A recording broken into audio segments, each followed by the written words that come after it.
సనాతన ధర్మాన్ని గురించి పవన్ కళ్యాణ్ మాట్లాడిన తర్వాత నేను దాని మీద కామెంట్ చేసామాట వాస్తవం.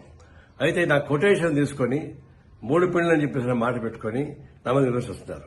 నేను దానిలోకి పోలే. సనాతన ధర్మంలో విడాకులు ఉంటాయా? నేను అడిగిన ప్రశ్న అది. సనాతన ధర్మంలో విడాకులు లేదు. ఎందుకంటే ఒకసారి పెళ్లి చేసుకున్న తర్వాత భర్త ఎంత వేధించినా, ఎంత ఏడిపించినా, వాళ్ళు ఎంత యథోపనం చేసినా అతనితోనే కాపురం చేయాలి. భర్తని వ్యతిరేకిస్తే ఆయన పాపానికి పోతారు అని, భర్త చనిపోతే చితిమంటల పైన భార్యని కూడా తగలబెడతారు అనేది దాని సారాంశం.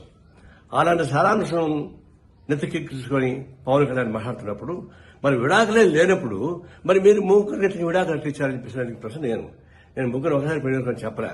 విడాకులు తీసుకొని పెళ్లి చేసుకున్న మాట వాస్తవమే, అది నాకు ఇప్పుడు తెలుసు. నేను దాని వరకు ఇప్పుడు పోలే. నేను ఫస్ట్ టైం అంటున్నా.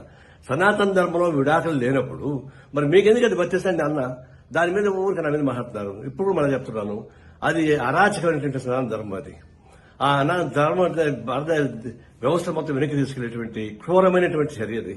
అలాంటి క్రూరమైనటువంటి ఫిలాసఫీని ప్రచారం చేయడం అనేది చాలా ఘోరమైనది. ఇప్పుడు చెప్తున్నా, సనాతన ధర్మాన్ని విమర్శించే వాళ్ళని నిన్న అరెస్ట్ చేయని చెప్పేసి పవన్ కళ్యాణ్ చెప్తున్నాడు. నేను చెప్తున్నా, సనాతన ధర్మాన్ని సమర్థించే వాళ్ళని అరెస్ట్ చేయమని చెప్పేసి చెప్తున్నా. పవన్ కళ్యాణ్ వాళ్ళని అరెస్ట్ చేయాల్సిందే. అది మన సెక్యులరిజానికి, ప్రజాస్వామ్యానికి, మన రాజ్యాంగానికి అర్థం పట్టే పద్ధతిలో ఉంటుంది. కాబట్టి సనాతన ధర్మాన్ని విమర్శించే వాళ్ళని కాదు, సమాజాన్ని సమర్థించే వాళ్ళని చర్య తీసుకోవాలని కోరుతా ఉన్నా.